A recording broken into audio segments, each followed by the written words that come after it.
Why? Because this eating plan is so powerful if you are dealing with any type of disease symptoms or chronic disease. Just by following it, people notice really significant symptom improvement. And I'm going to be sharing why that is so, what this eating plan is all about, and the guidelines, etc. And at the end, I have a really exciting announcement. We're going to be doing our second annual Live Disease-Free Eating Challenge. So first of all, why is the Live Disease-Free Eating Plan so powerful? Well, when we're dealing with disease symptoms or we're dealing with chronic disease, we have chronic infections. If you followed any of my work, I have a lot of videos on YouTube and Facebook talking about how chronic infections in the body are the biggest cause of all chronic diseases. And as we treat them, we recover. But we have to use a holistic approach to treat them. The first step is the eating plan. And what do we know that's in common with all these infections? For example, parasites, fungi, and bacterial infections. They all thrive on carbohydrates. So when we decrease the carbohydrates in our eating plan, and we're obviously eating a lot of nutritious food, then we start to notice symptom improvement because the infections are less active, there is a decrease in inflammation, and we start to have symptom improvements. I speak to people every day, work days, and I just wanted to share with you, I spoke to a gentleman yesterday, and he shared that he found me on YouTube, has been watching my videos, was following the Live Disease-Free Eating Plan just from what I've shared on the videos. So it's not 100%, but really well already. And these are the symptom improvements that he shared just in the past 3 weeks. So from just watching my videos, and I'll talk more about where you can find those on YouTube and Facebook, it's Live Disease Free. We have a playlist of the eating plan. He shared that in just 3 weeks, just under 3 weeks, he's lost weight. He wanted to, and he wants to lose more weight. So, but this is an added bonus. This is not something that we're striving for. If you want to lose weight, you can. If you don't want to lose weight, you don't have to. But he lost weight. He has a lot more energy. So he has multiple sclerosis and he wants to recover from it. And he thought he would start with the eating plan. Lost weight, lots of energy. The pain in his hip is almost gone, and he has less numbness. He has a lump on the bottom of his foot, and that is much smaller, and his bladder function is normal again. And we hear this all the time, and the true magic of the Live Disease-Free Eating Plan is decreasing the carbs because it's making life for those infections that are causing our symptoms miserable. So if we haven't met, my name is Pam Bartha, and I'm the author of Become a Wellness Champion and the founder of Live Disease Free. And it is my huge privilege to share the Live Disease Free Eating Plan with you because it's something that you can do that doesn't require any type of practitioner. It just requires making some adjustments in what you're eating. And by doing that, you can have an incredible improvement in your quality of life. So that is super, super important. And then obviously, if we want full recovery from chronic disease, we have to treat the infections, but this is the first step. So if you follow my work, you'll know that it's not enough to just change your diet and exercise. We have to treat those infections that are giving us all the grief. But this is laying a very solid foundation for success in recovery. So the Live Disease-Free Eating Plan is low carb. It's lower carb than paleo. It's higher carb than keto.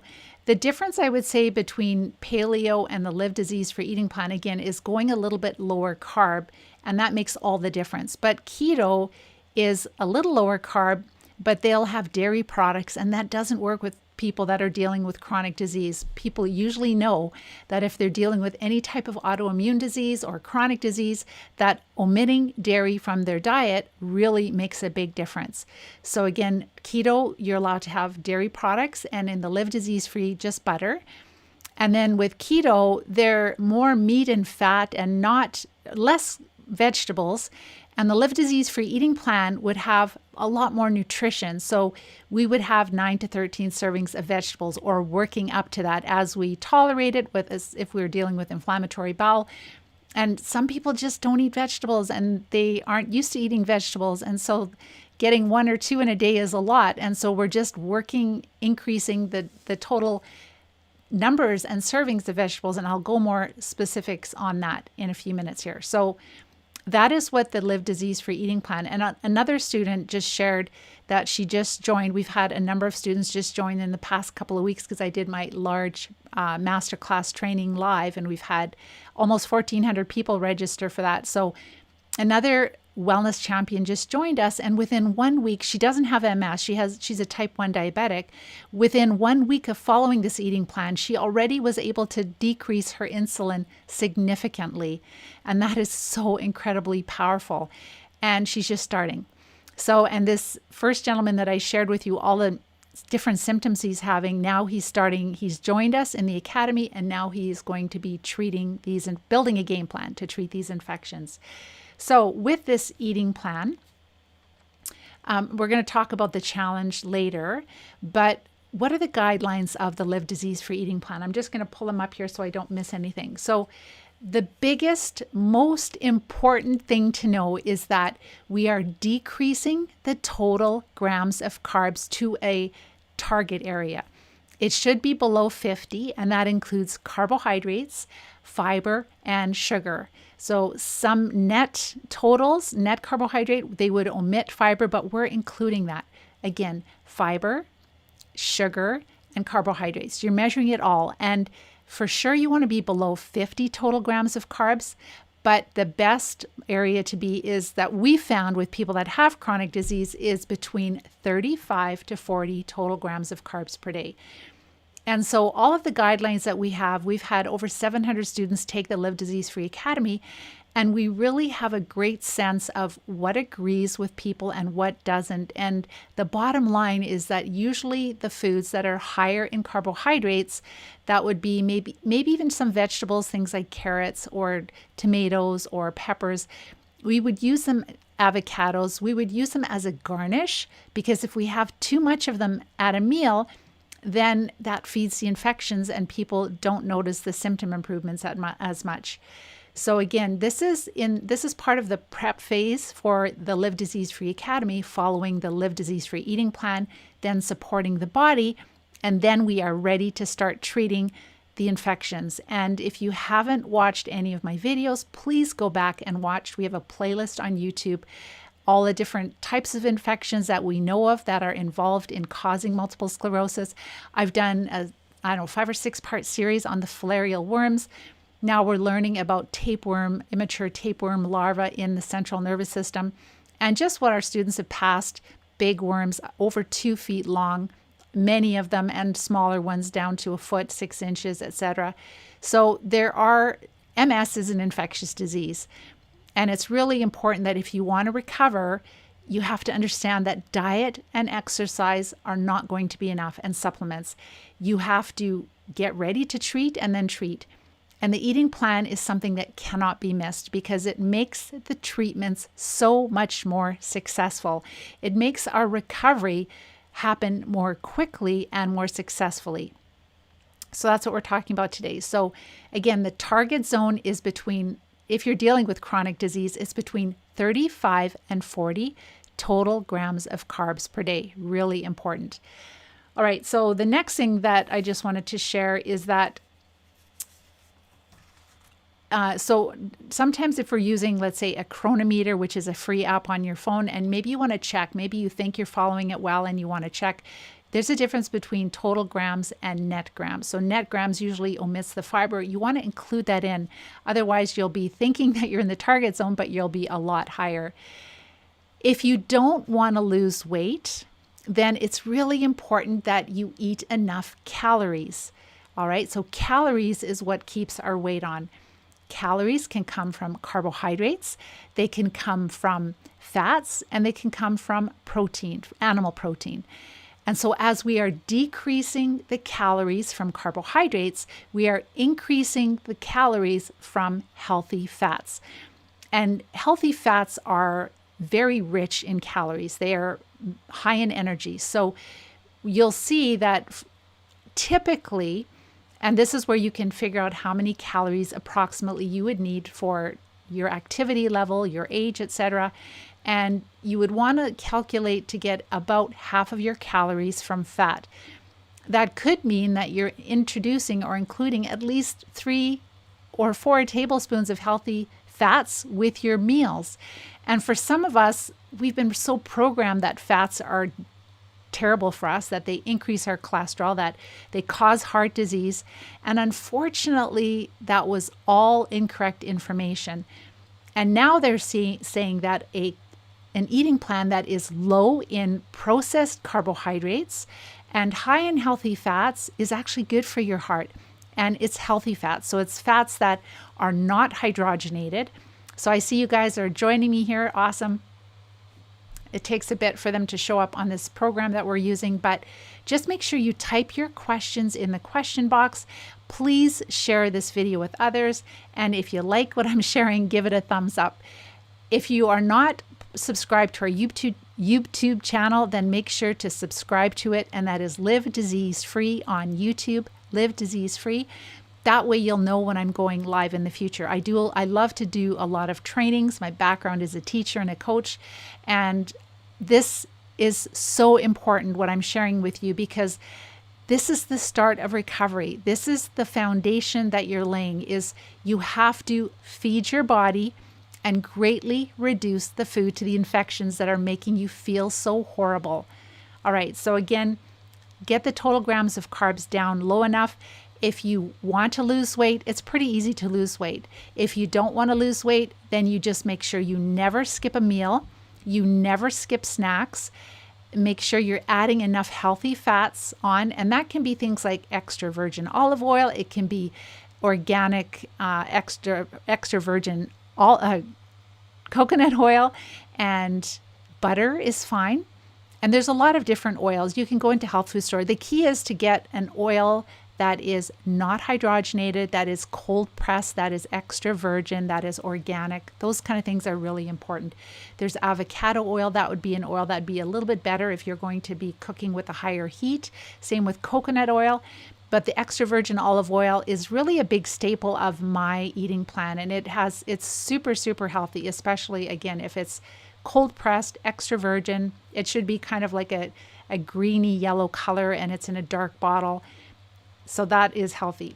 So you're increasing the fat, and this is a very satisfying meal and eating plan. So you might feel like, I'm not hungry, I don't want to eat. But if you don't eat the 3 meals a day and 2 snacks, you will lose weight. If you don't mind losing weight, if you miss the odd snack, etc., don't eat enough, like a big enough plateful, then that's fine. And you'll get to your ideal body weight. And from there, then you will make sure to increase the calories from healthy fats.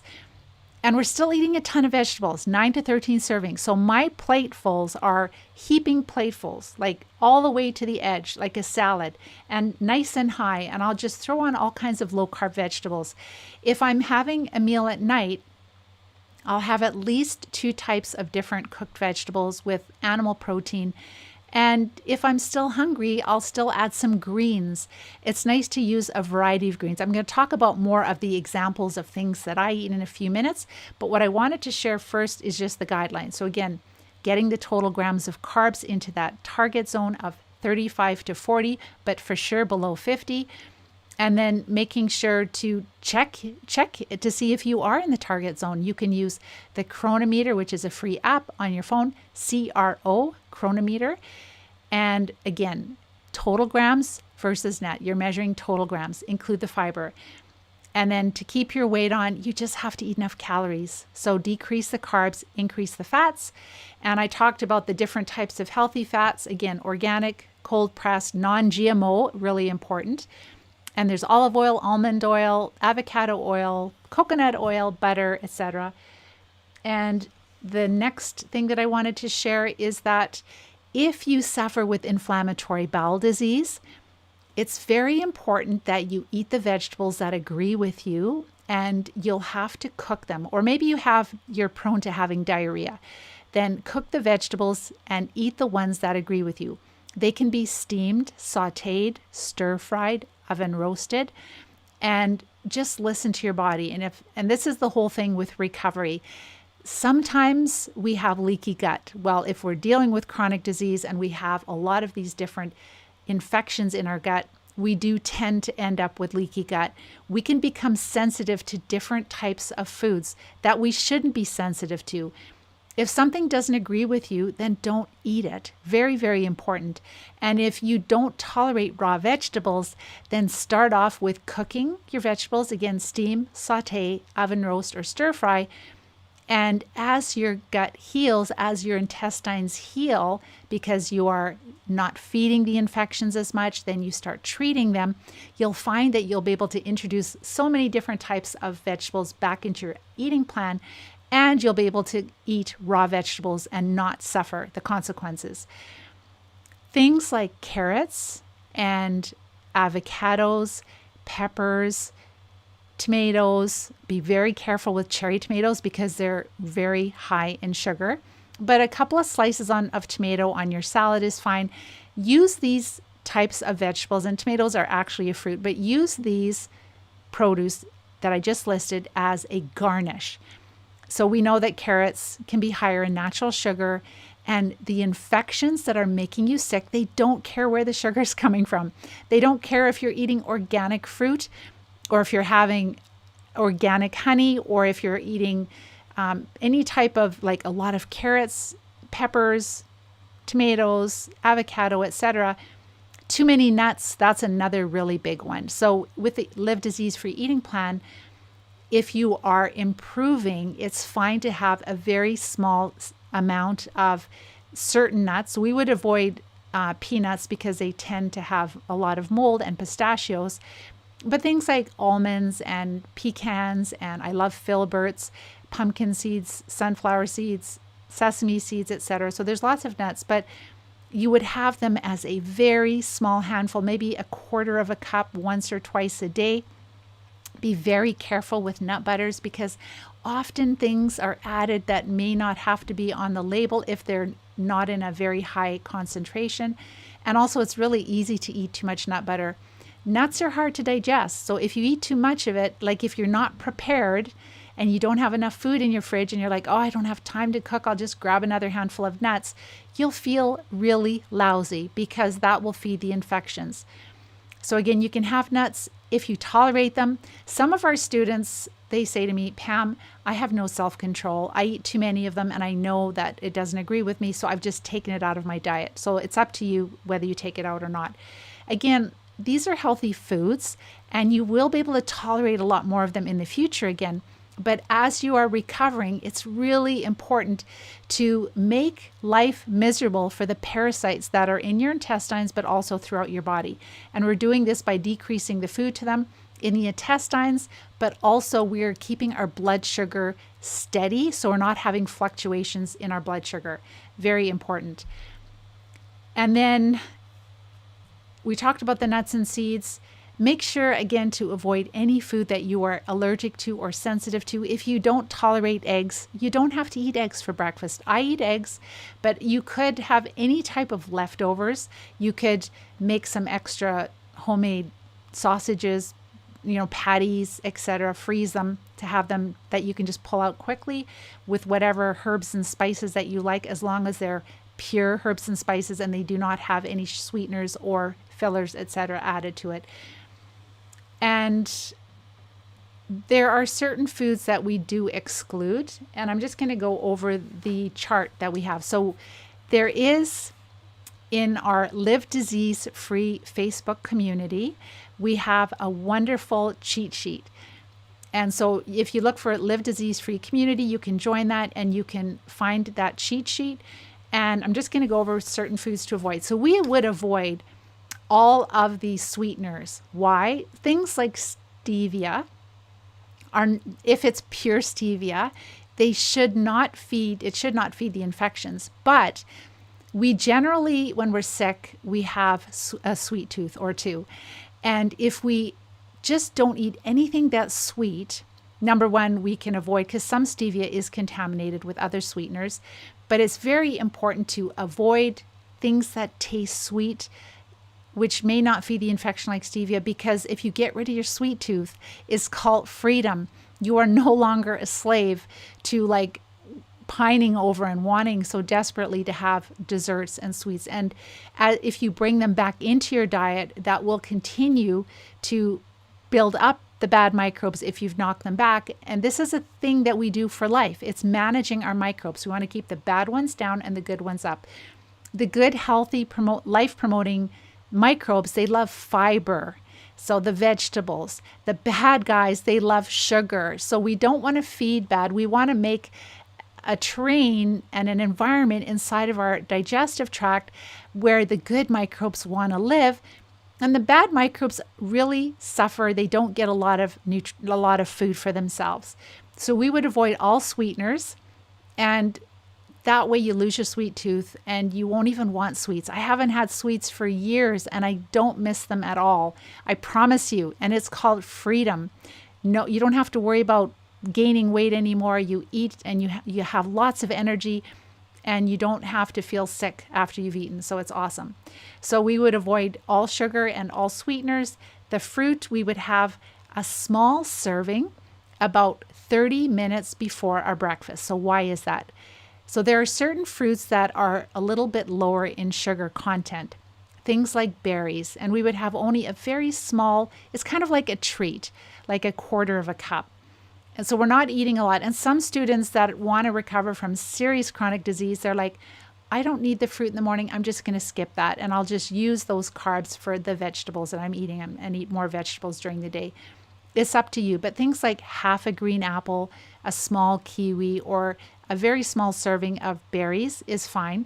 The reason we have it before breakfast, at least 30 minutes, it gives our body an opportunity to digest the fruit properly. And if we digest the fruit well, then it's not going to ferment, like the bacteria and the fungi and the parasites will ferment it, and that will produce chemicals that don't make us feel well. So we want to digest it really well so that it's not going to be a lot of food for the microbes lower down in our digestive tract. And we only have it first thing in the morning by itself so that it digests well. With respect to protein, so if we have been following a vegan diet or a vegetarian diet, they can be healthy diets if we make sure that we're getting all of the important nutrients.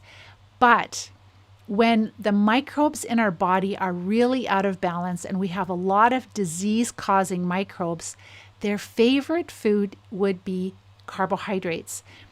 So even though they're healthy, all the different grains, if you're having quinoa and you're eating maybe, I know with sometimes vegans, they'll eat fruit all the time. That would be really brutal because you're having high sugar all the time. And that is not a healthy thing to do. Health, longevity is keeping your blood sugar level steady. And fruit is healthy, but it's got to be in balance. So if we are following a vegan eating plan, we found that it's really a lot more challenging to treat chronic parasitic infestations, because if we want to lower the food to those bad microbes, then, and we're not having the dried beans, and we're not having legumes, and we're not having all the grains, grains, how do we get all our amino acids? And so people won't get enough amino acids for protein, and they can waste away and not get enough calories. It's really difficult. So we found that bringing animal protein into the eating plan, it really helps, especially when we're having it for breakfast, lunch, and supper with lots of vegetables. We're eating at least as many vegetables as vegans are eating, if not more. And again, if you're really in balance and you're following a vegan or vegetarian diet and you feel really good, that's great. I'm talking to people that are really infested with parasites, and we have worked with so many people. We've seen that it is much more helpful to decrease the carbs in the recovery phase. So then what we're doing is we are having protein with every meal, like 3 times a day, not a lot. It depends on your activity. If, let's say, you're somebody who's been diagnosed with chronic disease, but maybe you work in construction and you're struggling with your health, but you still are able to work. You will need a little bit more protein than somebody who sits behind a computer all day. So for myself, like 3 to 4 ounces, I never measured. It's like what makes me feel satisfied. And then for someone else, it might be 4 to 5 ounces if it's a guy and they're physically super active, and that's okay. So, but the key is when we have healthy fat and we have protein with each meal, we notice that our blood sugar is a lot more steady. We feel satisfied for longer, and we just feel well. Like we feel really good. We feel like stronger and greater mental clarity. So very important to not skip protein with meals. If you only have the low carb vegetables and fat, you'll be hungry within an hour and it's just not good. So we want to get to the place where we're really satisfied and we are sustained for a time. Make sure to put your questions in the question box. I will come and answer them about the eating plan, about the Live Disease-Free Eating Plan. If you're just joining us, please make sure to give this a like if you enjoy what I'm sharing, and share it with other people. Maybe you know someone who is trying to recover from chronic disease. This is something that they can do, that they don't have to see anyone. They can just start to implement. They can start to feel better. Within a week, we notice people are noticing significant symptom improvements when they're following this. So again, with dairy, this is something that's been known for many, many years to cut out the dairy, except butter is fine. If you want to be a super keener, maybe you're dealing with really serious chronic disease, then it's fine to separate the milk from the butter. And it's as simple as just taking your butter and melting it in a pan and skimming off the fat and leaving the milk behind. It'll just be a small amount. But when we have these infections, we don't tolerate the dairy products, absolutely for sure. And then again, with vegetables, for myself, how do I like to eat? So what I like to do is breakfast. This is just a habit I've gotten into. I'm super busy and it works for me well. In the morning, I have a lot of greens, and I live in Canada, and right now it's cold, and I'm absolutely fine with it. So I like to have for breakfast arugula or kale or baby kale. If I want something warm, it will be steamed spinach or Swiss chard. There's a lot of different, and let's say that it's Friday and we miscalculated and we're getting to the end of what's in the fridge. And if I have some salad, I'll just eat salad and I'll have 2 eggs. We've got chickens now here, so we're having farm fresh eggs.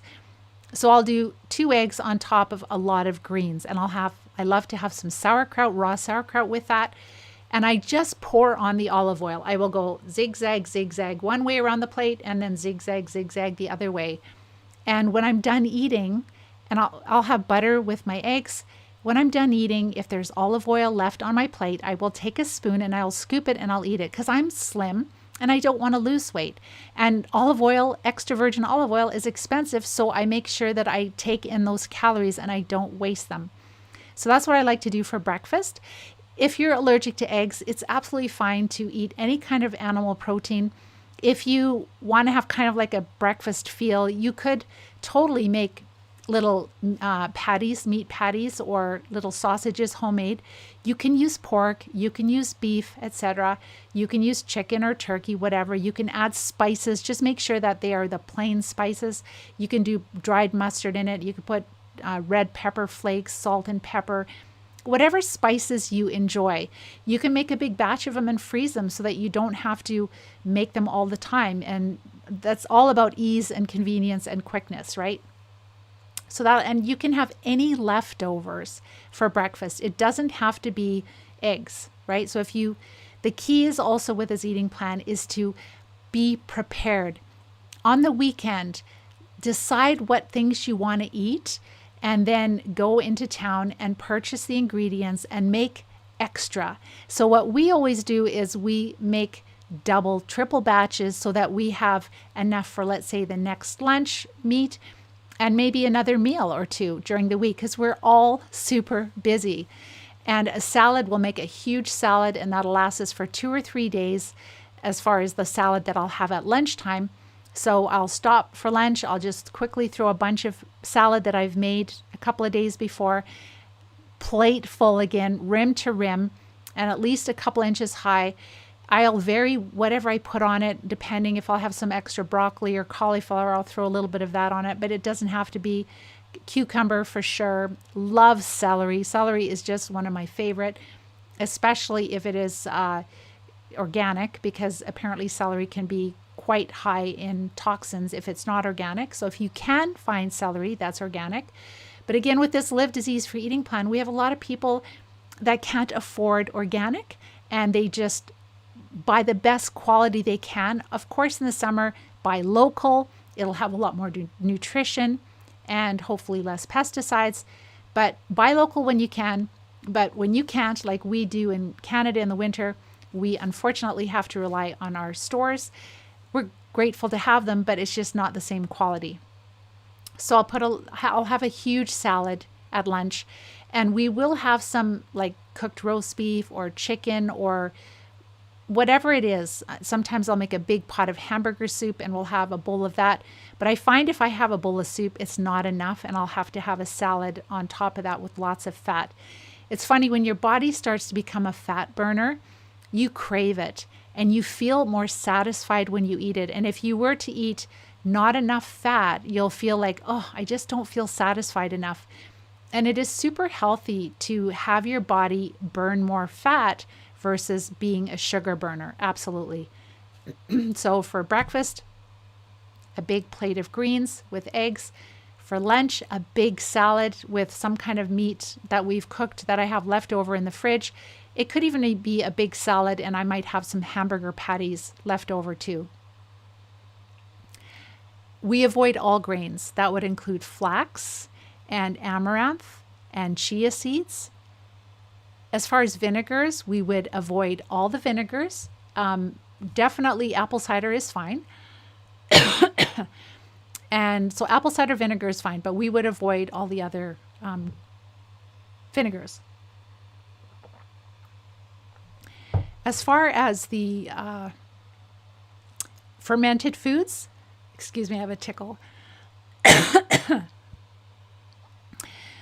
With the fermented foods, we would avoid all fermented foods except for raw sauerkraut. Homemade is the best. I do have a recipe where I make it myself. You can purchase raw sauerkraut from grocery stores, and that would be acceptable also. But homemade is really the best, because when you make your own and you purchase organic vegetables, they contain a wide variety of they contain a wide variety of microbes, health-promoting microbes. So when you take the organic vegetables and you ferment them yourself, you end up with diversity. You end up with many different types of microbes. And that is a really big part of recovery. So we would avoid kimchi and kombucha. Kombucha is where you take tea and sugar and you ferment it. So there will be more alcohol and there could be yeast, and we would avoid kimchi and also, what's the other one? Kefir. That's what it is, kefir. We would avoid them just in the recovery phase because they do contain different types of yeasts. And when we're recovering from chronic disease, we would have a lot of fungal overgrowth. That's very common. So our body will be sensitive to fungus. And so when we're taking in fungal products, and yes, that in the fermented foods, they will not contain yeast that will give us a yeast infection, but the fungus that's growing in us can benefit from it. So we find that the raw sauerkraut works really well. But again, if you're really sick and you're recovering, it's very important to start slowly with it. Start with like a half a teaspoon with your meals. So that's what we would do. And eventually work your way up to a half a cup a day. And that is what we found, especially the homemade. And when I've made homemade myself, it is so incredibly delicious. When you open up the jar, it's like a little bit of bubbly, which like an effervescence, which is awesome, and it has such a nice flavor. So when you make it yourself, you know what you're getting. We can't all do that because we're super busy, but if you can, it is an incredibly health promoting thing to do. When you purchase raw sauerkraut, it should be in the refrigerated section of a grocery store. If it is not, then it's been pasteurized, it's been cooked, and all the good microbes will be dead. So that's why it's important. It's in the refrigerated section. And just please be aware that usually the ones you purchase in the stores, those companies would have used a culture, and that culture so it's kind of like when you make your own yogurt, and the culture that you're using might have one or two different types of good bacteria. And when you use that in making sauerkraut, the companies do, those varieties will kind of take over. So you're not going to have the diversity that you would have if you made your own raw sauerkraut, and it's called a wild ferment. So that's the absolute best, but raw sauerkraut is still great. And you can find it in Costco very often. I don't know about all the time. I haven't seen it recently, but we've bought it there, where you can get like, I think it's a liter of it, and it's very, very economical. Or you can buy it in grocery stores, health food stores, but they will be smaller bottles and they will be a lot more expensive. We would avoid all alcohol beverages, absolutely. Alcohol is a byproduct of fermentation, especially from fungi yeast, and it is something that our liver has to work at detoxifying. So we would definitely, when we're wanting to recover and wanting to live disease-free and wanting to feel really healthy, we definitely don't want to be putting mycotoxins inside of us, and that would be alcohol. We avoid all caffeine, because if you think about it, if you have these parasites and the caffeine in the coffee will stimulate you, but they will stimulate the parasites also and make you feel lousy. Also, coffee is very acidic. So when you're in the recovery phase, we know that a lot of these microbes produce many organic acids, and that makes us acidic. And how does our body maintain a good, healthy state, or being alive, is that our body will use a lot of minerals to buffer that acid to try to keep our body more alkaline. So when we drink things like coffee that's really acidic, it's not helping us recover. You might be thinking, well, can I just use decaffeinated coffee? Will that be okay? There is still enough caffeine in decaffeinated coffee to stimulate the parasites. So these are insights that we've had from working with students. So we've known that people that have sickness, that are really sick, that they usually don't tolerate caffeine very well, but they didn't really know why, especially when they didn't know that parasites were involved. But now that we know parasites are involved, absolutely we would avoid caffeine. Really, really important. And so that's not just from coffee, but that can be from black tea. That could be from, we definitely wouldn't have any beverages that have caffeine in it, and etc. So very important to avoid that. I think those are the biggest areas. So what would we drink? What can we drink? Water, lots and lots of water. I just had some. So water is really important. And just basically filtered water would be good. Even a carbon filter would be a great start. But there are so many wonderful herb teas that you can have and that are caffeine free. Things like peppermint tea, chamomile tea. There's different rooibos teas. There is an organic Tega tea that tastes like Earl Grey. I love Sleepy Time tea, which is by a company, Celestial Seasoning. Ideally, try to find tea that is organic, because then you're avoiding additional chemicals. But there's lots of really tasty, you can have them hot or cold. If you're out with family or friends, I know with the situation that we're in, it is difficult for some of us, but if you want something special, then get some sparkling water. You can find that at Costco. It can be bubbly, it can be LaCroix, anything that has no sweetener, no artificial sweetener, no sugar alcohols, etc., but it has an essence of berry or cherry or strawberry. They are so nice. Before all those sparkling beverages, I used to just have Perrier or San Pellegrino. with some fresh lemon or fresh lime squeezed into it, lots of ice, tastes delicious. And then I just focus on visiting with people, and I don't focus on what I can't have. And now I love this, and it tastes so good. It's so refreshing. And I don't have the crashes the next day that other people would have. So that'll give you some ideas there. We talked about vegetables, sauteed, steamed, oven roasted, stir fried. So you don't have to have only organic vegetables. Of course, if you can find organic vegetables, that is the best option, but people are recovering without. And the Environmental Working Group, they're wonderful. Every year they have a Dirty Dozen and Clean 15 list. So that means that Dirty Dozen are the foods that if you can't get them organically, you should avoid them because they're usually too high in pesticides. The Clean 15, those would be foods or produce that if you can't find them organically, that they should be okay. They will not have a really huge pesticide burden on them. So that's the Environmental Working Group, and they're really awesome. You can find them online. All right, so again, that would be some of the basic guidelines of the eating plan. And so for supper, I kind of like having warmer meals at supper. So this is where we will do some barbecuing, we will bake, etc., however we want to do it. But it's usually like we're super busy. We always have a lot going on.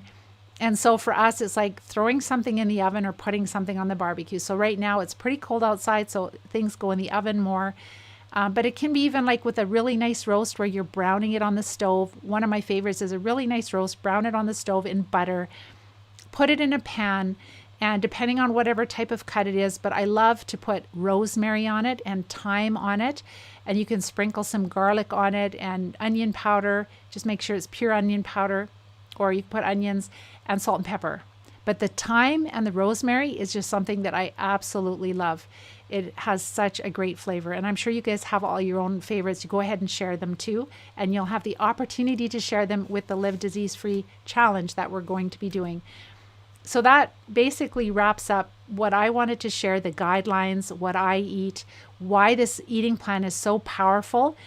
Again, when we have symptoms we don't like, or maybe we're dealing with chronic disease that we want to overcome, the very first step in recovery is to stop feeding the infection so much. We can't starve them to death, but we can definitely decrease the food to those infections. And when we do that, we start to have symptom improvement because the inflammation starts to go down. They're less active. And that is really important in recovery. This is something you can do. You don't have to go see a doctor. You don't have to spend money on it, but you just have to make some adjustments in your eating plan. And it will add years and years of quality life to your life. But if you're dealing with chronic disease, you definitely want to treat also because that will bring you to recovery. All right, so what I just wanted to share right now, I'm going to go to your questions. There were a few questions that are really common. And one of them was about maintaining weight if you're too slim. I talked about that, so I won't have to talk about that again. But basically, calories. You have to eat enough calories. You have to have big enough plateful. So I don't just have like my plate. It's not just like a little piece of meat with a couple of small servings of vegetables. It's a lot. And I'm chewing and I'm chewing and I'm chewing. So, but you're going to feel satisfied for a long time and you can keep your weight on. The next thing is smoothies. That's another big topic. So a lot of people are used to having smoothies for breakfast. Yes, smoothies taste good, but the problem is that when you grind up food, a little bit of fruit even, you are pre-digesting the fruit, the sugar in the fruit, or even things like carrots, etc. You are pre-digesting the sugar. You're making it so that your blood sugar can go up more quickly. And we want to avoid that in recovery. So another really important thing about avoiding smoothies is that when you chew your food, that is one way that your body is detoxing your brain. It is actually opening up channels to allow detoxification of your brain. And we know that our brain is not a sterile environment. We know that there's bacteria. We know that there's microbes in there. We know our immune system goes in there to protect us. And so there's going to be waste, and we do need to detox our brain. So chewing your food is really important. That's why we chew our food and we avoid all smoothies, because it's really difficult to have a smoothie that tastes really bitter. That would be the only way that you're not going to have a lot of ground up carbohydrates that make your blood sugar go up. Chew your food. Let your body do the digestion and enjoy your food. The food is so awesome. We talked about the difference between keto and live disease-free eating plan. As far as servings of vegetables, that's what some people say is like, what is a serving? Some people say a serving is about a half a cup, but I like to equate it to about 3 full platefuls of vegetables per day. Big platefuls. So it could be like 3, 6, 9 cups of vegetables, or at least a half a cup for 9 to 13 servings of vegetables per day. And so it's a very healthy eating plan. But how do we keep the carbs down and have that many vegetables? We incorporate a lot of leafy greens throughout the day. And we still can have vegetables like broccoli and cauliflower, green and yellow beans, asparagus, all the Chinese vegetables. There's so many vegetables we can have. But to keep the carbs down, we're not going to have, like for supper, like 3 cups of Brussels sprouts and 2 cups of broccoli. That would be a lot of carbs. So we might have, a half a cup of Brussels sprouts, or 3/4 of a cup of Brussels sprouts and greens and some beans, etc. And when you're incorporating the leafy greens throughout the day, and make sure to have a variety of them. So there's, again, Swiss chard, there's kale, there's spinach, there's many different types of lettuce. And arugula is so nice. So there's lots of different greens that we can have. And when you switch up the variety of vegetables, you're giving yourself a lot of different types of nutrients. And again, if you can get your produce local in the summer, spring, summer, fall, buy it local, you'll have a lot more nutrition, vitamins and minerals in your produce. And so with the caffeine, we would definitely avoid chocolate. And we would avoid mushrooms, because that is a type of fungus. It's not going to give us a fungal infection, but the fungus that's growing in us when we're dealing with chronic disease or yeast, maybe we have candida symptoms, it can benefit from it. And our body can become quite sensitive to an overgrowth of fungus. So we just want to make things simple. Go to eating food as close to its natural state as possible. Avoid things like bacon and ham while you're recovering, because there's some hidden sugar in there or fillers. And sausage, be really careful. It's better to just eat fresh meat that has not been adulterated in any way, processed in any way, and vegetables and if we're really disabled, maybe we can buy bags of pre-cut vegetables. There's lots of that convenience in the stores, but just with no sauces, and nothing's been processed other than cut vegetables is fine. All right, I'm going to go to your questions. I'm sure that you, Daryl, you chew your water as well. That's awesome. Okay, let's go to your questions. And then when I'm done that, we're going to talk about the Live Disease-Free Challenge. That's exciting. Hello, Stripe Code. I'm not sure who that. Hi, Mary Beth. Butter. Yes, you can have butter.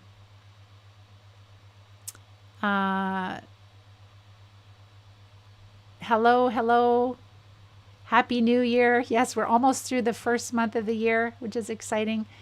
Can you explain what net and other calorie thing more clearly? You've never been able to get that right in your own diet. All right. So with carbohydrates, there is fiber, sugar, and carbs. That's usually how things are listed when we're looking at the carbohydrate content in foods. Sometimes they might list starches, but that's not as common. So when we're wanting to get into the proper target zone as far as decreasing it enough to have symptom improvement, to make those infections less active, then what we want to do is we've just found, this is experience from hundreds of students, that getting it down to 35 to 40, if you want to recover from cancer, diabetes, MS, PLS, any type of chronic disease, that seems to be the sweet spot. And so with a chronometer, there is a way that you can measure net or total grams of carbs. And the difference would be that for sure, with the net, they would not include fiber. They might also not include starches. I think the chronometer is a little bit different. So you would just want to include all of it together, the total. So you would just for a day or two when you're at home, it's not as busy, then you would just put everything you're eating in the chronometer for that day, and they will calculate the net carbs or total carbs. So you'll just have to make sure you're including all of it'll tell you that you're including all of the fiber, sugar, and carbohydrate. And when you want to make sure you're not losing weight, that's something different. So that is calories. And calories can come from carbohydrates, protein, and so animal protein, carbohydrates, but also fats. And fats are a really rich source of calories. So if we eat the same amount of calories that we burn each day, we maintain our weight. If we eat less calories than we burn, so if we burn more calories than we eat, we're going to lose weight. And if we eat more calories than we need to do whatever we're doing that day, whether it's physically active or maybe we're not very physically active, if we eat more calories than what we need, then we will actually put weight on. So if you want to lose weight, then obviously just following the eating plan and not, if you miss a snack here or there, you'll probably lose weight because we're not used to having that much healthy fat with our food because we've been taught for 20 years that fat makes us sick. And now through the work of Dr. Perlmutter and many, many others, so the low carb eating, high fat is so helpful for all chronic disease, including heart disease and cholesterol. So our students that follow this eating plan, if they join the academy and they have high cholesterol, high blood pressure, all of that normalizes with this eating plan. So again, we're not keto where it's like low carb but high fat. We're having more vegetables, and that's what I love about it because I love vegetables and they're so healthy. There is a small group of people though that I work with that they have a lot of gut issues. They have a lot of dysbiosis. They have a lot of the parasites. And they just can't hardly eat any vegetables. Everything that they eat gives them pain, diarrhea. Even some students have come to me and they're following a carnivore diet because they just can't, anything they eat gives them extreme pain. The exciting thing is that they can still, if they are on a carnivore diet, and I don't recommend it, they're only doing it because everything they eat hurts them. And that's the only way they can exist. But we've noticed that as students come to us that way and within, going through the prep phase, doing all the other steps, getting ready to treat, I can just think of one student, one wellness champion in particular, within one day of starting with one of the parasite drugs, she was already able to introduce several foods and she was so excited. So now she's eating a bunch of different foods again. She thought she was dealing with amoeba, but she was using a parasite drug that treats roundworms more so, tapeworms, roundworms, etc. And that was all the difference she needed. And she could start bringing in all kinds of foods within a day and 2 days. She was eating multiple different types of foods. So that's what we're dealing with. And that is what we have to do is we also have to treat. So again, Mary Beth, calories would be just, and you can look up how many calories you need for your age and for your activity level. If you're really working physically hard labor, you're going to need more calories. If you're not, you're going to need less calories. And so we're increasing the calories we get from healthy fat while we're decreasing the calories that we get from the different grains and carbohydrates, etc. Hi, Bella. Any doctors in New York willing to go along with your plan? I don't have them off on the top of my head, but what I do in the academy is we have a list of a few doctors. This is something that is coming. The biggest challenge is that our functional medicine and our naturopathic and our medical doctors, they are really not trained in recognizing parasitic infestations.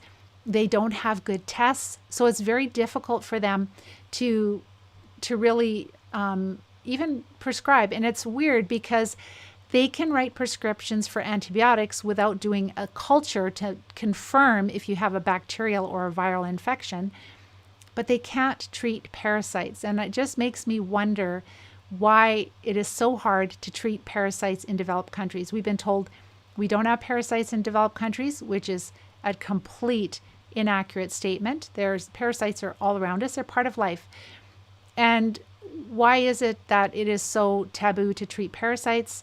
Well, if we treated parasites, we wouldn't have all of these big industries of treating chronic disease, right? Because we would treat the parasites, get well, get on, and we wouldn't have to use immunosuppressive drugs for the rest of our life. And I know that companies make decisions early on as to which direction to go.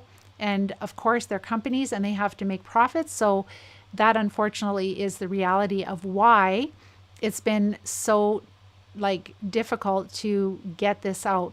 The exciting thing is now I'm starting to work with a group of different companies, at least 10 of us, and it's going to go a lot quicker. They have lots of contacts. And so just keep us in your prayers if you have a faith, please, that we can get this out. What we want to do is work on clinical studies. We want to put case studies together in a meaningful report. And then we also want to do clinical trials and get a test, starting with looking at filarial worms in MS, and then doing others, of course, and then future treatment cocktails. So getting all of this out to practitioners so that they have the evidence they need to treat and to help us. So until then, our students are playing a really big active role, and I'm helping them to access the practitioners, the treatments, etc., wherever they are in the world. Canola oil, be really careful with canola oil. It would be, if it's GMO, usually the canola oils are genetically modified. We would definitely avoid. And so just make sure that any of the oils, any of the foods you're using are non-GMO. Hi, Victoria. Oatmeal, we would avoid that because it is a grain. So it's a carbohydrate and it'll be a disaccharide. When we have Lyme, let's say we're manifesting Lyme symptoms, they've actually found that with Lyme, that it's the bigger problem that people that have Lyme disease is usually that they have a parasitic infestation. That's been true for our students that I've been working with in the academy that don't have MS, but they have Lyme disease. They've worked with Lyme litter doctors and they haven't been able to get well. But as they shift the focus to really looking, do I have parasites, and then treating them really well over multiple cycles and knocking back fungus, they feel better than they have felt in years, and they hadn't even started treating Lyme yet. So some people then could use herbs at that point. It's easier to treat the Lyme, but you'll never clear Lyme disease if you don't treat the parasites first. And because you have parasites, and I don't know anything about you, I'm just going on a hunch because this is what we're seeing, and this is what Dr. Klinghardt has seen with his Lyme patients, that very, very important to treat parasites first and then fungus over several cycles, have a lot of symptom improvement. Maybe you don't even need to treat Lyme anymore, and maybe you do. But eating oatmeal will feed the infections in your intestines because you have a lot of inflammation in your intestines, and your digestion is impaired, so you're not going to digest the disaccharides in the grains very well. That will become food for the parasites that are in your intestines. So we would avoid all grains for sure in recovery. Hello, Victoria. Hi, Bonnie. Nice to see you. Oh, so you have MS and Lyme. So yes, most of our students that have that have multiple sclerosis, they also have a lot of symptoms of Lyme. So they are treating, let's put it this way, MS is an infectious disease, and the Lyme microbes are very often a problem with MS, but so are the parasites and fungus also.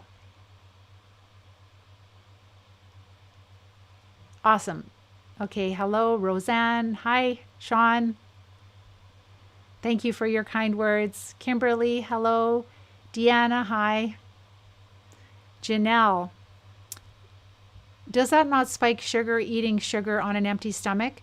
If you have a very small amount of fruit, we're finding that that's fine. Again, it's like a quarter cup of berries. It's very small, half a green apple,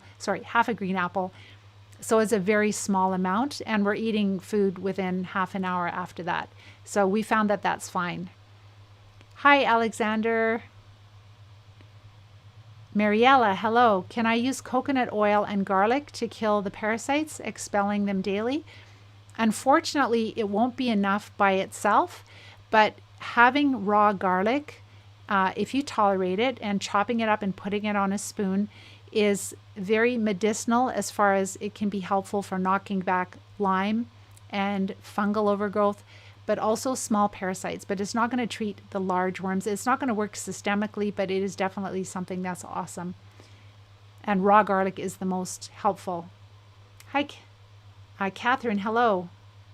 I don't know why it's going in and out. Okay, maybe it's your connection. So, Dina, sorry if I pronounced your name incorrectly.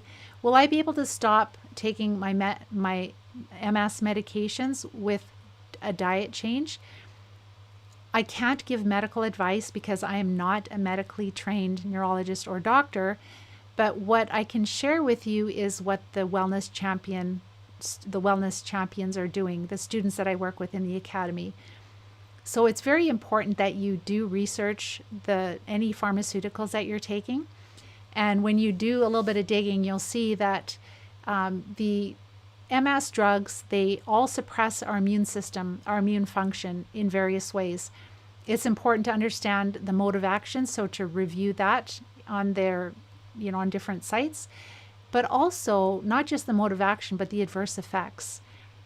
And unfortunately, Avonex and Copaxone and Betaseron, those older drugs that have been around for a long time, they found that they really don't make a difference. They have, with the well-done studies, they're not able to really see that they have made a significant difference that they could pick up when they reviewed people that have used it for years versus people that didn't take it.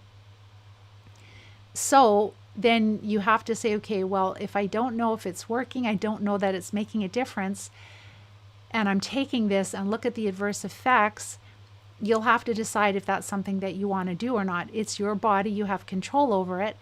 I can tell you one thing, I have chatted with over 1,000 people, well over 1,000 people that have MS. Not all of them have taken the academy, and there are many, many people that are not taking the disease-modifying drugs because they feel better not taking them. So I'm just sharing information with you. It's for educational purpose. I'm not telling you to come off, but I'm just saying that this is something that you need to do. And what I would do is just start to implement the eating plan, start to see that you can start feeling better, study the infections. I've got lots of videos on YouTube, Facebook, Live Disease Free. Subscribe to YouTube so that you know when I'm going with trainings. And start to learn. I've also got things that you can do to start preparing yourself to treat. So you can start really taking charge of your health. And then, as you research the medications you're taking, you might find that with that drug that you're just not comfortable taking it. And then you have a conversation with your doctor. Melanie, okay. You thought red meat was not good to eat if you have MS, Dinah? No, that is not true at all. Obviously, if red meat doesn't agree with you, just like strawberries might not agree or eggs might not agree with someone, you would avoid it for sure. But red meat is really super healthy, especially a lot of us are low iron. We have low blood iron, especially because of the parasites. Try to get good quality meat, obviously. Grass-fed is always the best, but I'm not able to access it all the time. So we just get good quality meat. And if it is not grass-fed meat, then the fat is not the greatest, so not a ton of fat from, ones that are raised with corn, etc. But you can still have all the other healthy fats added to it. So red meat is super healthy. It really is. Melanie, how long have you been disease-free? And how many lesions? So I was diagnosed in 1988. I don't know if you've watched my masterclass training, but go ahead. I'm just going to go for another couple minutes. We've gone over an hour here.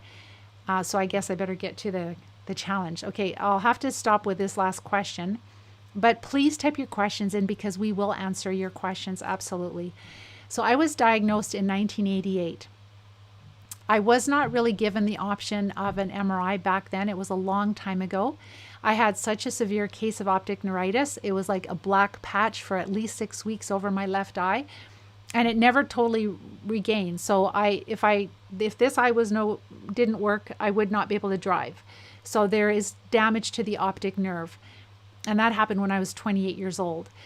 I had severe tingling and fatigue, headaches, insomnia. I was just wasted. I had 2 young kids. My mom helped me because I was like laying on the couch just completely out of commission, and I couldn't take care of my kids.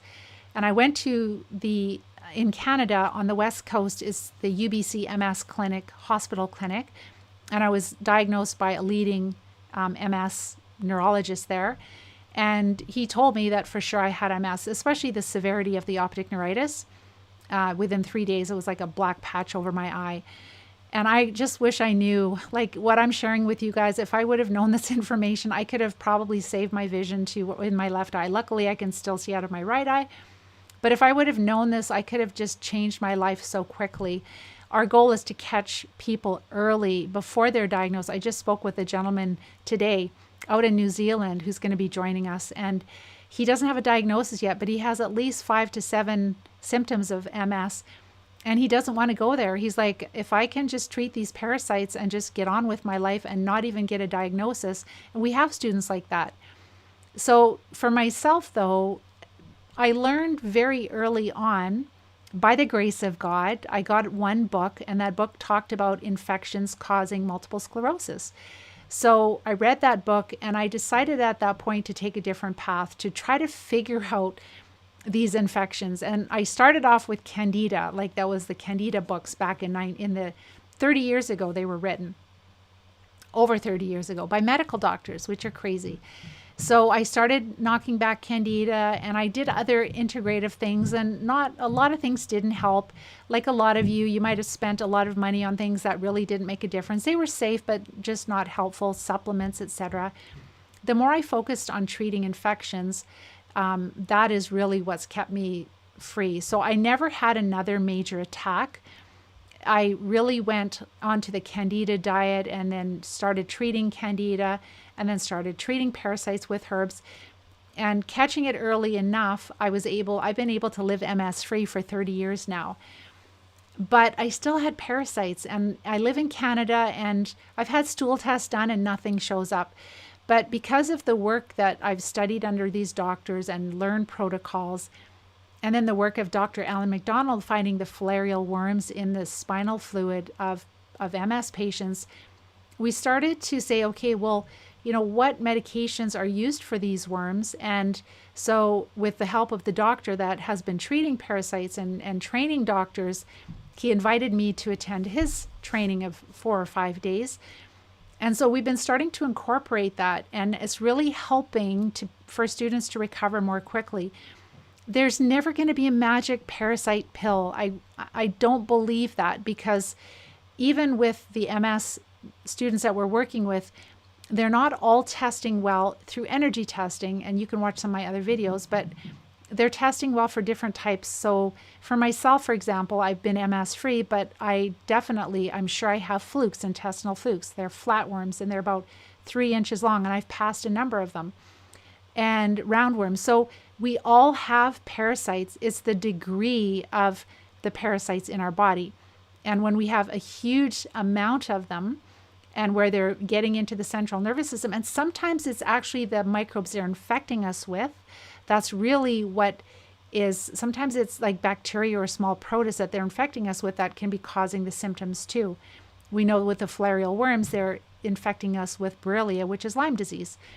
So it's not just the ticks, but it's also the worms bringing the Borrelia inside of them into our central nervous system. So this is all in my infection videos. So because I caught it early, it's easier to treat and you recover faster. But it hasn't been in the last 2 years that I've been actually treating parasites a lot more aggressive. And I tell you that when you do that, even if you're disease-free and you treat parasites, you just feel a lot younger. It's amazing. It's wonderful. So honestly, we should be deworming ourselves at least once a year, just like we deworm our pets, right? Very, very important. All right, so I'm going to have to stop with the questions there because we've gone a little long. And I just want to talk about the Live Disease-Free Eating Challenge. So for the month of February, we are going to be having this really fun event. And this is our second annual Live Disease-Free Eating Plan Challenge. And what it is, I'm just going to make sure I cover all the rules here. You are going to, it's going to run from February 1st to February 28th, 2021. And what we'd like you to do is, this gives you some time before we start. So you can go into the Live Disease-Free community. You can get the cheat sheet. You can watch my videos on YouTube. We have a playlist, so that just what Pam eats for breakfast, lunch, and supper, and I talked about a lot of information today. So that's going to give you enough where you're going to really be able to start implementing well. And then you can start following along with the eating plan, and you can start creating meals. And when you post a picture of your meal and or the recipe with modifications, like if you've needed to make some modifications, it's really fun. We're going to do this on Facebook, on our Live Disease Free page, and also on our Instagram, Live Disease Free. So if you post something on your social media or on our Facebook, make sure that, so this is on Facebook, Live Disease Free page, you have to use the hashtag or else we can't find it. And there's prizes. So you want to get your name put in for a prize because we're going to do a random draw at the end of, I'll give you the date in a minute. So if you are posting your pictures and your recipes and your insights, but it has to be a photo for sure, to the Live Disease Free Facebook page, where you guys, some of you are watching me right now, you have to use the hashtag, so the # Live Disease Free Challenge. That way we can find your posts. Otherwise we can't find them. If you're on Instagram and you post on Instagram, make sure to use the sign @ so the A with a circle around it, @ Live Disease Free. That way we can find your posts. Otherwise we can't. And so again, Facebook, it is Live Disease Free, and also Instagram, Live Disease Free. Unfortunately, I don't think that we can do posts on YouTube, so we won't be doing them there. If you don't tag your posts, your pictures, we can't find them. And each tagged photo counts as one entry. So if you have a meal that's compliant with the Live Disease Free Eating Plan and you post it on the Live Disease Free Facebook page, but you also post it on the Instagram, you get 2 entries. All right, so you can post the same photo on Instagram and on Facebook. Make sure on Facebook it is # Live Disease Free Challenge. Just make sure I got that right. Yes, Live Disease Free Challenge. And on Instagram, it is @ the A with the little circle around it, Live Disease Free. And there will be 3 winners that are going to be chosen at random. You'll love this because you're going to see a whole bunch of different ideas of what people are eating. It's going to give you lots of different ideas and what you can eat that's tasty and compliant. So we'll have 3 winners that are chosen at random. They will be announced on March the 5th, 2021. And the prize, which everyone wants to know, there will be a one-on-one coaching session with me for 30 minutes. And so that's not like a health strategy. This is like a coaching session. And then also a $100 gift card, a gift card from Amazon that you can use for whatever you want to use it for, whether it's supplements, whether it's something else for yourself personally. So a $100 gift card and also a 30-minute session with me one-on-one. And if you are a wellness champion, I have enough information about you. If not, I'll be asking for a little information so that we can make that 30 minutes really meaningful. So please share any recipes that are compliant, tips, things that you like to do to make it healthier, but make sure that they're following. There's the cheat sheet again on the Live Disease Free community, which gives a lot of detail about the eating plan. And your successes, make sure to share your successes. Like as you start to implement, are you noticing brain fog improving? Are you noticing more energy? You should, if you have bladder issues, you should notice that you are not getting up through the night as much. Maybe if you're getting up 3 to 5 to 6 times a night, maybe you're only getting up 1 time a night after 1 to 2 weeks of going low carb and following this nutritious eating plan. So it is super exciting. It's going to be a lot of fun. Now you have a few days to kind of figure out the eating plan and try to find some recipes so that you can add lots of entries.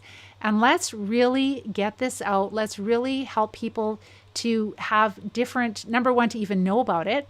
And number two, to have options, things that they know are going to be so tasty, because a lot of times we're stuck for ideas. So this will be fun.